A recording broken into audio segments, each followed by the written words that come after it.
Greetings, scholars. It is I, David, your mind mechanic.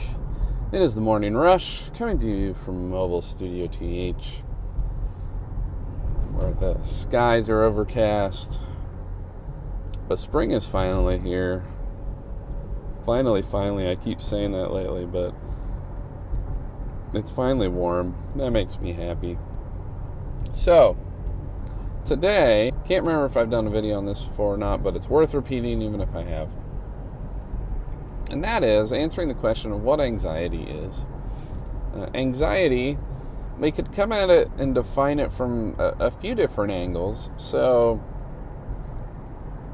a lot of people might define anxiety as nervousness, which is just a kind of a circular definition. So what's nervousness? Well, nervousness is anxiety. But I say that because I think that's the most common thing that people think of that's the most relatable. Everyone kind of has this idea of what anxiety, what nervousness feels like. So butterflies in your stomach or feeling jittery about, just any given thing. I think everyone's got kind of an idea there.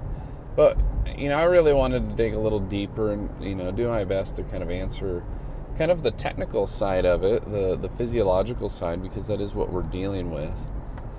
Maybe just explore some stuff with it a little. So what is anxiety? Well, how I would define anxiety is that it is fear and expectation of a thing, real or imagined, physical or emotional.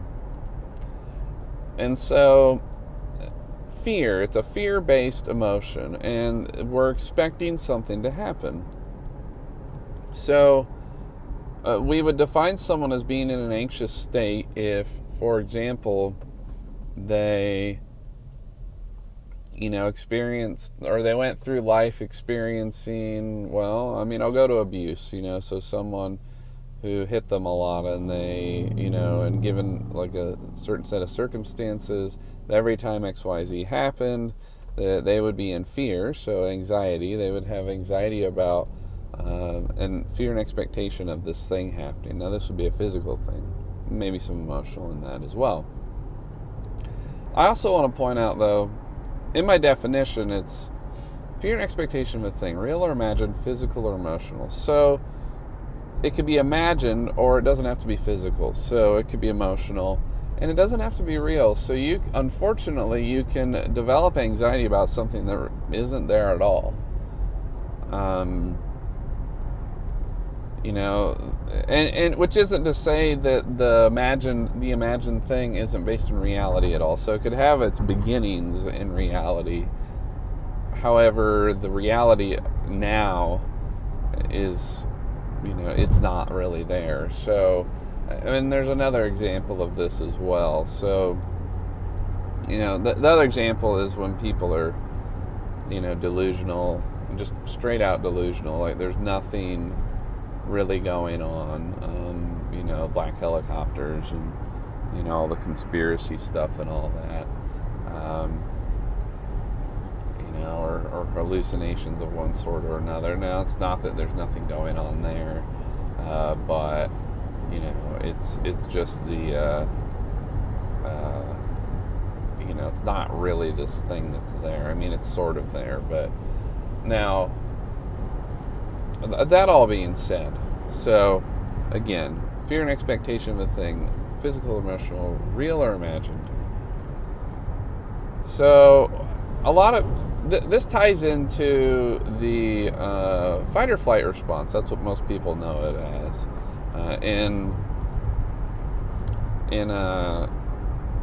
In physiology, in psychology, neurology, just pick an area.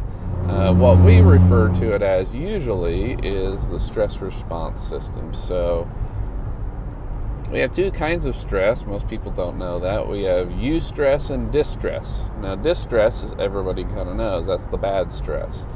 Eustress is good stress. So eustress is, I just won $1 million, or I just graduated from college, or, you get the idea, or it's my birthday. I think you get the idea, and the reason it's called eustress is because emotionally it's good, usually. But stress is, and this is where we have to get a little picky, stress is where we get, well, the fancy way we put it is heightened physiological arousal. So if you're at a resting state, you're nominal, there's nothing going on, and suddenly your body is, like I say, heightened physiological arousal. Suddenly your body is not at that resting state anymore. That's not always bad. Like I say, if we get excited over something good, that technically is still stress. It's just not bad. So we have eustress and distress. And again, this is the lesser known stuff about the stress response system that most people, a lot of times this stuff gets overlooked. So keep that in mind, eustress, distress. Now, I include a little more in my discussion of this. So I would say that and I don't know, there's probably a more technical term for this. I don't want to bore you with all the overly technical jargon. We're just going to call it the threat assessment system. That's specifically what I want to look at. Now, for the most part, eustress, which is the good stress, most of that is not a threat to us. Now, the threat assessor, now that's it's an interesting system. So if you want a little bit of light reading, you can look things up on the limbic system, LIMBIC. The limbic system, you can look stuff up on the amygdala and prefrontal cortex. And what happens is, here's the basic idea with the threat assessor. So what happens here is you have, and this is kind of an evolutionary sort of mechanism here. So what you have is you have a body system that is constantly looking for threats. It's looking for threats physically, and it's looking for threats emotionally. Physical, I think, is probably one of the main ones, but it has evolved into this other thing that, again, it kind of accounts for my whole definition. Fear and expectation of a thing, real or imagined, physical or emotional. So, the threat assessor is looking for threats. And the thing that sucks about this body system in the brain, the thing that really sucks about it, is by the time it analyzes any given stimulus or situation, by the time it's done analyzing that, it's a qualitative answer, if that makes sense. So what that means is it's not a quantity anymore. It might have been a quantity to begin with. It might start off with, oh my gosh, there's 100 wolves about to come eat me. And, there's this initial piece, and it does run through little subsystems of the higher order thinking stuff that we have going on. So initially your brain is actually, it does it really fast, but initially your brain is like, hey, can we take them? Can we outrun them? It's that sort of thing. And it's based on quantity and numbers and such, at least in part. But by the time it gets to the other parts of the brain and the body, to what we would say would be activating the entire system, which is the release of cortisol, which is that stress hormone that you've heard about for years. By the time it gets there, it's a qualitative, which is to say no numbers involved. It's a qualitative yes or no. Yes threat, no threat. And if it's a no threat, then not a whole lot happens. If it's a yes threat, that's when that heightened physiological arousal happens that I spoke of. That's when your heart rate goes up and your blood pressure goes up, and we shut off,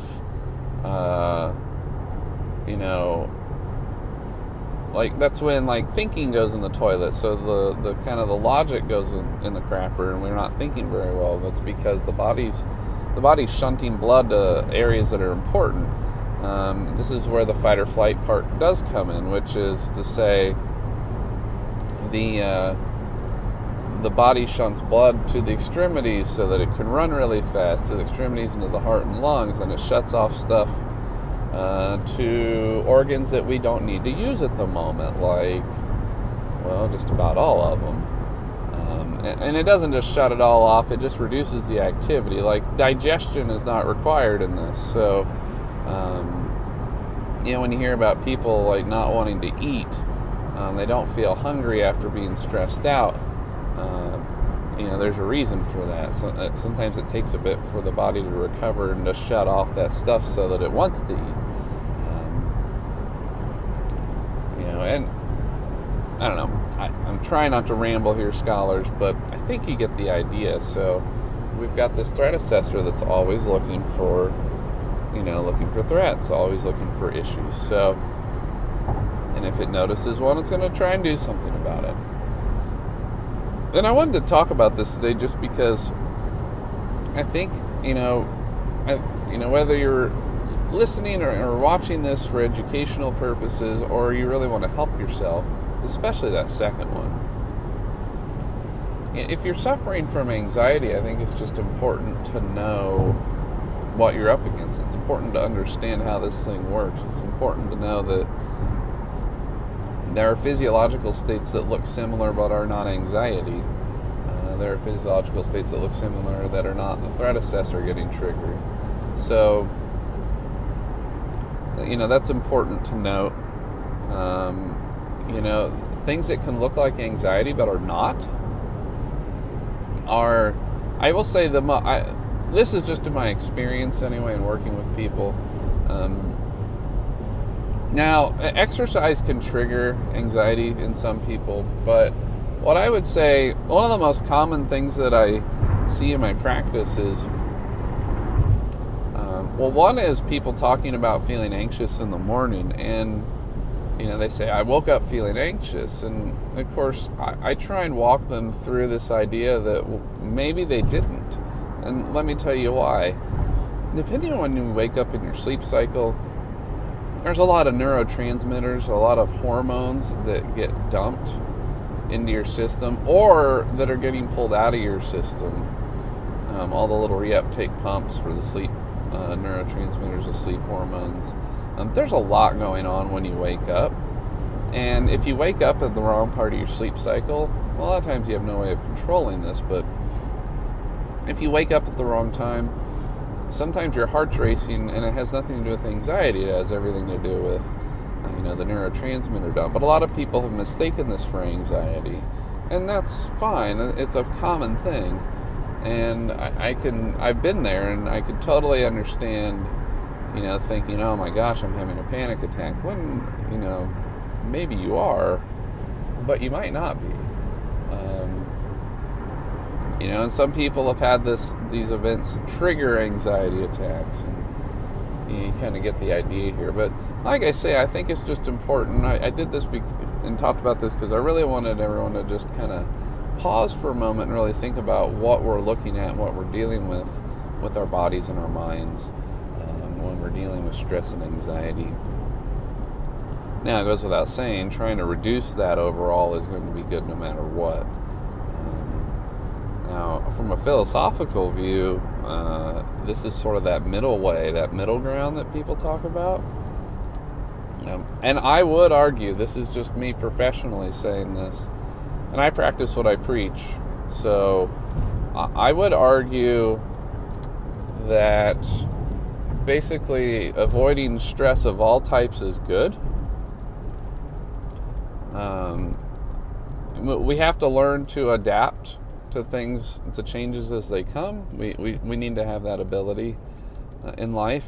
However, if you just want overall management of yourself, if you want to be in a really good spot overall, I'm just going to tell you, one, do your best. Now, do your best to avoid stress. Now, you can't avoid everything, but doing your best to avoid stuff, and then learning how to manage your stress well. And here's the deal, and this is where a lot of people, sometimes they hear this and they think like, this sounds really boring. And in a way, yes, this sounds really boring, and it kind of is. But you want to, you hear about the Zen thing, right? If you've ever heard that word, look it up, Zen. If this idea that we can find a middle ground and not be overly worked up one direction or another, so we're not overly excited or overly depressed. Just sort of a middle way. And this is not a terrible thing, scholars. People, especially in the United States, and I say that because I didn't always used to live here. I lived overseas. I've seen the way a lot of other people live, and and I used to hang out with some Buddhists for a while, and I'm just here to tell you, there is something about that Eastern sort of Zen middle way thing that is good, and you should really try it sometime. Perhaps I will do some videos later, some content later on trying to achieve this, but it's not this like wispy idea that doesn't exist that you can't get a hold of. I think in Western culture we kind of miss the point because we're inundated with stimulus and we're inundated with just things and stuff, and so I think we've lost our perception of what that really is. An Eastern way to put it is to become untethered, which is to become untethered physically, untethered emotionally, untethered in thought. Again, which is really, it's not to say that we're not grounded in reality, it's just to genuinely not be bothered by anything one way or another, to not have a whole boatload of excitement, or to not have a whole boatload, excitement in a good way or excitement in a bad way, just to not have it, to keep oneself calm and controlled, but in a healthy way. And I think that's the trick. I think a lot of people think that means that we stuff all of our emotions and all of that, and that's not the case. It's being really grounded in reality, but not feeling stuck, not hanging out in one area versus another all the time, except kind of in the middle. Again, that's probably another video for another time. But like I say, I hope that what I said was, well, hopefully it made sense, and hopefully it's useful for you. I really want, I don't know, I just see a lot of anxiety and stress in my office, and I hate it for people. I don't want people to be dealing with that any more than they need to. So, again, I hope this was useful for you all. As always, whether you're listening or watching this, hit me up on social. I would love to just do the videos that you want to do. I've got some stuff coming up that are requests from viewers and listeners, so stay tuned for that. And again, hit me up if you have a question about anything, or you just want to see me do something. I don't really care what it is for the most part, because again, I'm here for you all. So, everyone, have a blessed day, and we'll catch you next time.